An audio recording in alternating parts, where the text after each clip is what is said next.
আলাইকুম প্রিয় অনলাইন শিক্ষার্থী, আজকে আমরা যুক্তিবিদ্যা প্রথম পত্রে ষষ্ঠ অধ্যায়ে সহনুমানের 10টি নিয়ম ও এর সংস্থান সম্পর্কে আলোচনা করব।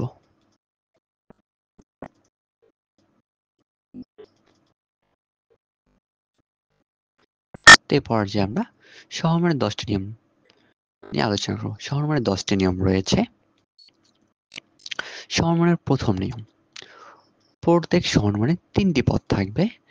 যদি এর বেশি হয় তাহলে চতুষ্পদী যুক্তি দোষ দেখা দিবে।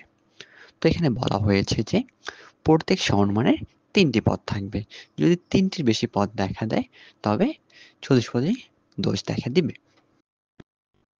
আমরা একটি উদাহরণ দেখি। এখানে দেওয়া রয়েছে রাজা রাজ্য শাসন করে, যেখানে প্রথম আশ্রয় বাক্যে আমাদের 3টি পদ রয়েছে এবং দ্বিতীয় আশ্রয় বাক্য রয়েছে যে রানী রাজাকে শাসন করে, যেখানে 3টি পদ রয়েছে, রানী, রাজা এবং শাসন। অতএব আমরা সিদ্ধান্ত এখানে গ্রহণ করেছি রানী রাজ্য শাসন করে। তো এখানেও 3টি পদ আমরা দেখতে পেরেছি। তো আমরা যদি টোটাল বিষয়টা একটু অ্যানালাইজ করি তাহলে আমরা দেখতে পারি যে এখানে রাজা, রাজ্য, শাসন এবং রানী মোট 4টি পদ রয়েছে। তো আমরা জানি সহনুমানের প্রথম নিয়ম অনুযায়ী প্রত্যেক সহনুমানে 3টি পদ থাকবে, কিন্তু আমাদের এখানে 4টি পদ থাকায় এখানে চতুষ্পদী সমস্যা রয়েছে। এরপর আসি আমরা সহনুমানের দ্বিতীয় নিয়ম। এখানে বলা হয়েছে যে প্রত্যেক সহনুমানে 3টি পদ যুক্ত থাকবে এবং 2টি আশ্রয় বাক্য এবং একটি সিদ্ধান্ত থাকবে। বলা হয়েছে যে প্রত্যেক সহনুমানে 3টি পদ থাকবে এবং আমাদের 2টি আশ্রয় বাক্য ও একটি সিদ্ধান্ত থাকবে।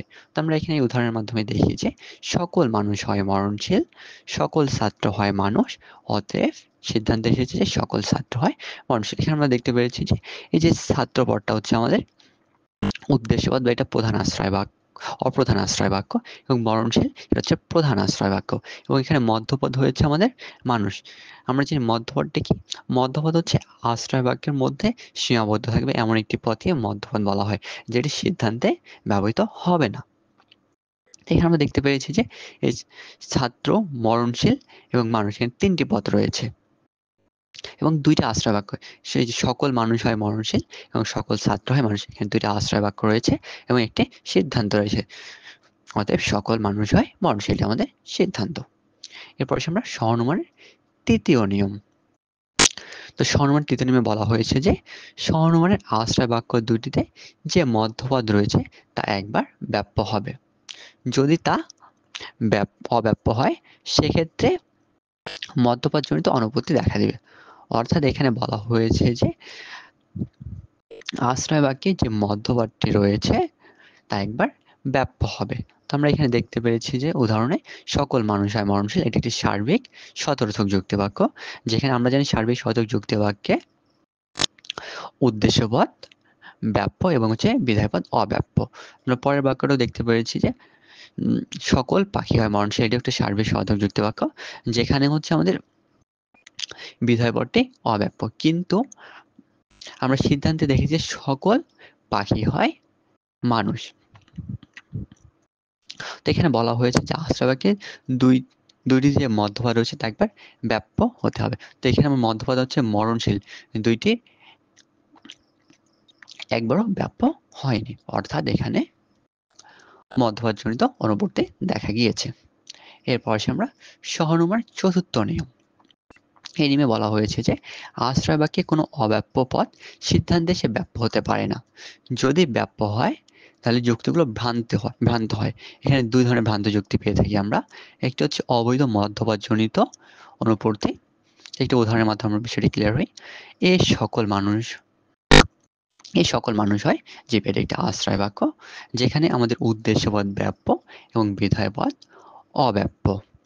এরপর দ্বিতীয় আশ্রয় বাক্য আমরা লিখেছি কিছু মানুষ নয়, কিছু পাখি নয় মানুষ, যেটি হচ্ছে আমাদের বিশেষ নথার্থক যুক্তি বাক্য। আর বিশেষ নথার্থক যুক্তি বাক্যের ক্ষেত্রে উদ্দেশ্যপদ অব্যাপ্য এবং বিধায় পদ ব্যাপ্য। অতএব সিদ্ধান্ত আমরা লিখেছি যে কিছু পাখি নয় জীবত্ব, এখানে হচ্ছে পাখিটা হচ্ছে আমাদের উদ্দেশ্য পদ, জীব হচ্ছে বিধায় পদ। যেখানে উদ্দেশ্য পদটা হচ্ছে আমাদের অব্যাপ্য, বিধায় পদটা হচ্ছে ব্যাপ্য। কিন্তু আমার সর্বমোট ৪র্থ নিয়মে বলা হয়েছে যে অব্যাপ্য পদ সিদ্ধান্তে এসে ব্যাপ্য হতে পারে না। তো এখানে অব্যাপ্য পদটি হচ্ছে আমাদের পাখি।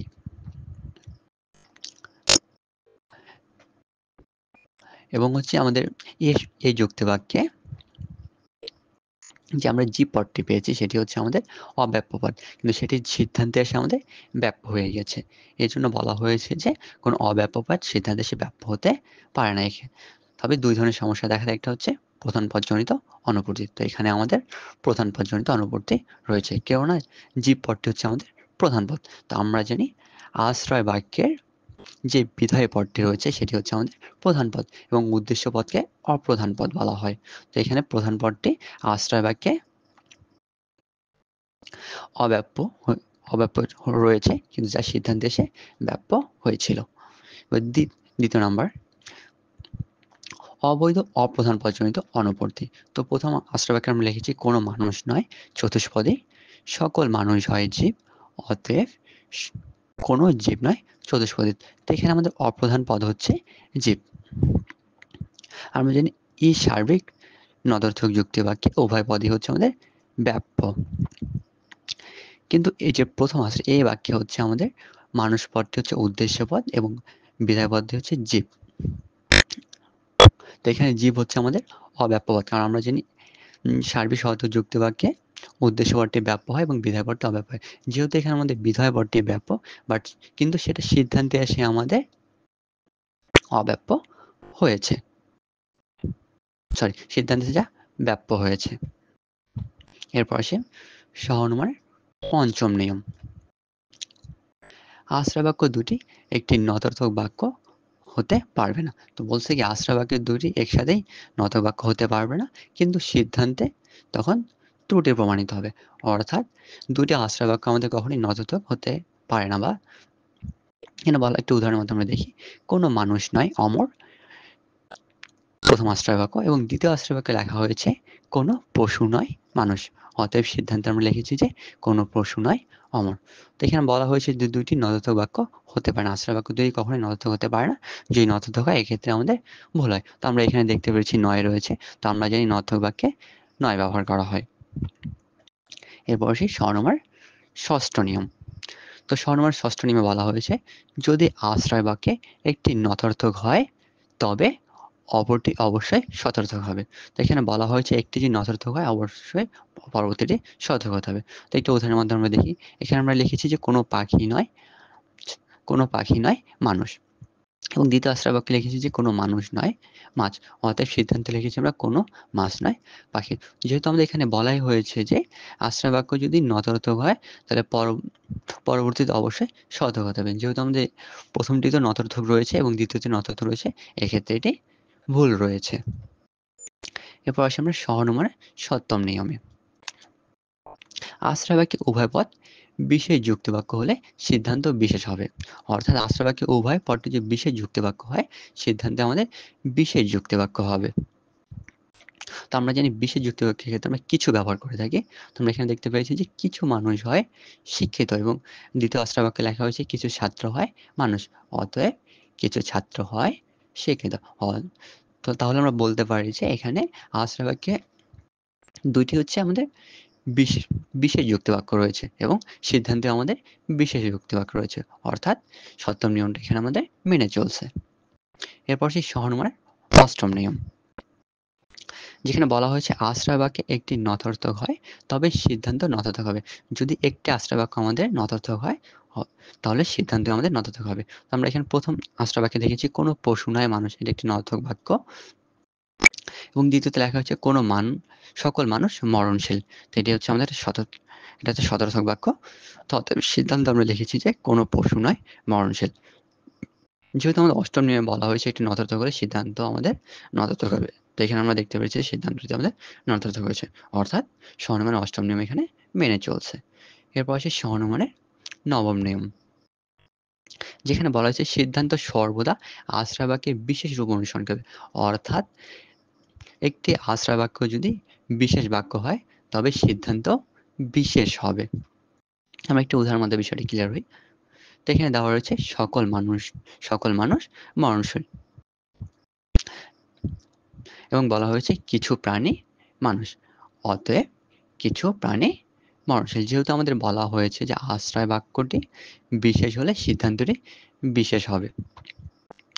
এখানে বলা হয়েছে সকল মানুষ হয় মরণশীল, একটি বিশেষ আশ্রয় বাক্য, এবং সিদ্ধান্তে আমাদের এসেছে কিছু প্রাণী হয় মরণশীল, একটি বিশেষ আশ্রয় বাক্য। এরপর আমরা সহনমার দশম নিয়ম বা 10তম নিয়ম। এখানে বলা হয়েছে আশ্রয় বাক্যের সার্বিক নর্থক যুক্তিবাক্য থাকলে সিদ্ধান্তে সার্বিক নর্থক যুক্তিবাক্য হবে। অর্থাৎ আশ্রয় বাক্যটি যদি সার্বিক নর্থক হয় বা না বোধক হয়, তাহলে সিদ্ধান্ত হবে সার্বিক নর্থক হবে।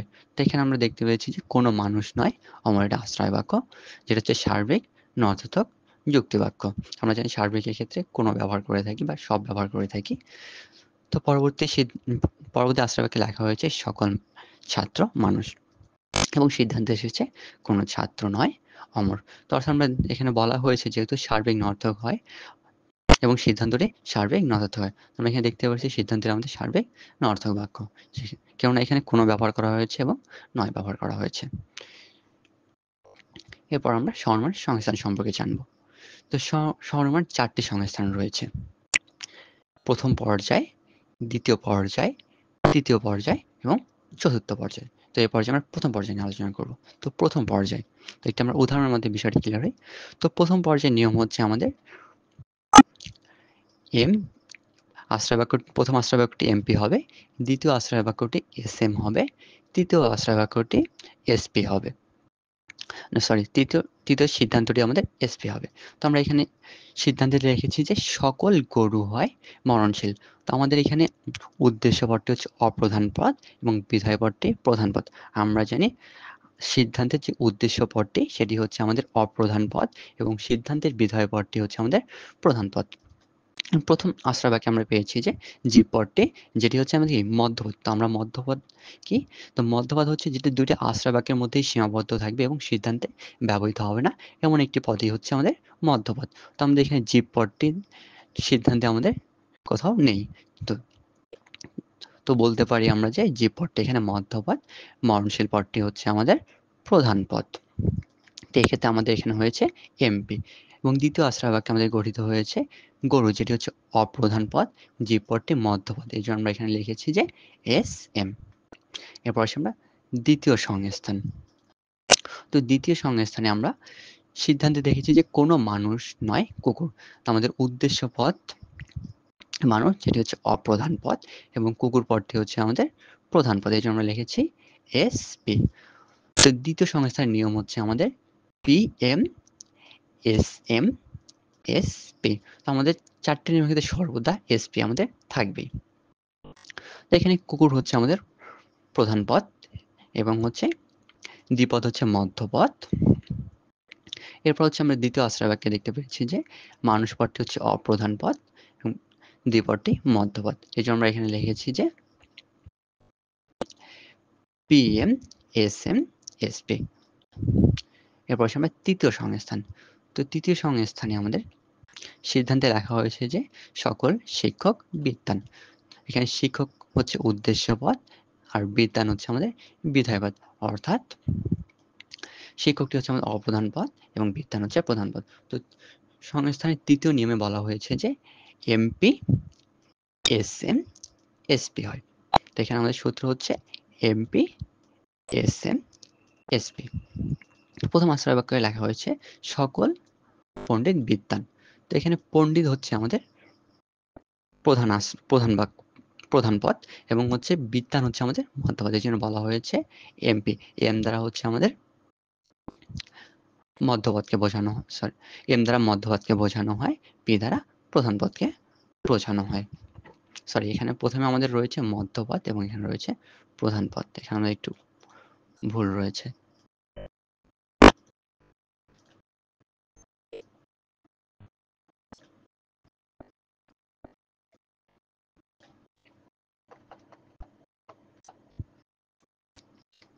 এরপর আমরা দ্বিতীয় আশ্রয় বাক্যে দেখি যে সকল শিক্ষক পণ্ডিত। এখানে হচ্ছে আমাদের শিক্ষক হচ্ছে আমাদের অপ্রধান পদ এবং পণ্ডিত হচ্ছে মধ্যপদ। এই কারণে আমরা এখানে লিখেছি যে এস এম। এস দ্বারা হচ্ছে আমাদের অপ্রধান পদকে বোঝানো হয়, এম দ্বারা মধ্যপদকে বোঝানো হয়। এরপর আসি আমরা সংস্থানের চতুর্থ নিয়ম। এই চতুর্থ নিয়মে বলা হয়েছে যে আমাদের এমপি, এসএম, এসপি হয়ে থাকে। তো এখানে সিদ্ধান্তে বলা হয়েছে সকল ধর্ম চিরস্থায়ী। ধর্ম হচ্ছে আমাদের উদ্দেশ্য বা চিরস্থায়ী হচ্ছে আমাদের বিধায় পদ। এটা হচ্ছে আমাদের অপ্রধান পদ এবং চিরস্থায়ী হচ্ছে আমাদের প্রধান পদ। তো প্রধান আশ্রয় বাক্যে বা প্রথম আশ্রয় বাক্যে আমরা দেখেছি সকল সত্য চিরস্থায়ী। এখানে সত্যটি হচ্ছে আমাদের মধ্যপদ এবং চিরস্থায়ী হচ্ছে আমাদের প্রধান পদে, যে আমরা লিখেছি যে এম পি। এবং দ্বিতীয় আশ্রয় বাক্যে আমরা দেখেছি যে সকল ধর্ম সত্য। এখানে হচ্ছে ধর্ম হচ্ছে অপ্রধান পদ, সত্য হচ্ছে প্রধান পদ, এই জন্য আমরা এখানে লিখেছি যে এস এম। তো আজকের ক্লাসটা আমাদের এই পর্যন্তই। যদি ক্লাসটি ভালো লেগে থাকে লাইক, কমেন্ট এন্ড শেয়ার করবেন। ধন্যবাদ সবাইকে।